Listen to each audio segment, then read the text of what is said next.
You think kings die with dignity? In bed, surrounded by their court, whispering final wisdom? Not this one. Henry VIII didn't go out in silence. He went out rotting, screaming, stinking and exploding. Yes, exploding. This is a story about a man whose power meant nothing in the end. A king who once ruled with unmatched arrogance but died so bloated and diseased that his own body betrayed him. Servants ran from him. Doctors lied to him. His own coffin couldn't contain what he became. They want you to remember the 6 wives, the Church of England, the portraits with his puffed chest and smug eyes. But that's not the truth. The truth is this. By the time Henry VIII died, he was barely human. He wasn't always like this. He was once athletic, charming. He rode horses, hunted, played the lute. Women adored him. Artists flattered him. He was tall, strong and confident, the very picture of a golden king. But underneath the velvet and armour, something darker was growing. It started with a jousting accident. 1536. He was thrown from his horse, knocked unconscious. For 2 hours he didn't move. When he finally woke up, something was different. His leg had shattered. But it wasn't just bone that broke. His mind changed too. After that day his body never healed, and his mind, it curdled. The wound on his leg became a lifelong ulcer, wide, infected and constantly leaking pus. Not ooze, not fluid, pus, rot, flesh. It never closed, never stopped. The smell was unbearable. Court records describe courtiers holding perfumed cloths to their faces when he walked by. One man vomited after catching a whiff from the next room. The wound would open, swell, burst. Pieces of skin sloughed off. Maggots appeared. They didn't clean it with bandages. They packed it with herbs and rags. The rags had to be burned. They couldn't be reused, and God helped the servant assign to change them. They drew straws. No one volunteered.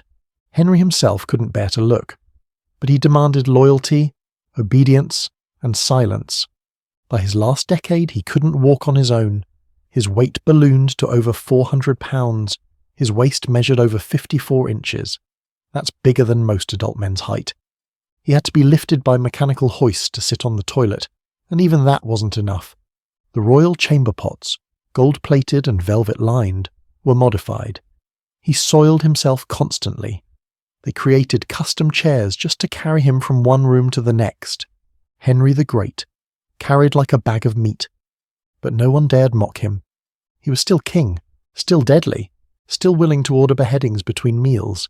Speaking of meals, Henry ate like he was trying to feed a kingdom, through his own mouth. 5,000 plus calories a day.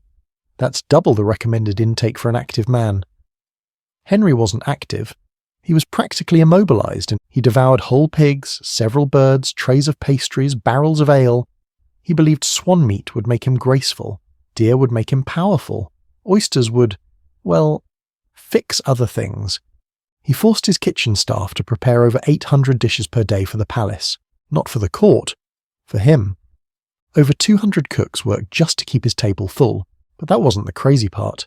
He believed he was constantly being poisoned. Every bite had to be pre-tasted, but not just once, multiple tasters, and they had to wait 30 minutes after eating before he'd touch the food to make sure they didn't die in front of him. Imagine watching someone eat half a goose, pour wine down their chin, then wait silently for a half hour to see if they croak, and only then the king starts eating. That was dinner, every night. As he grew more paranoid, his body kept falling apart. He barely slept, kept weapons in bed, crossbows under his sheets.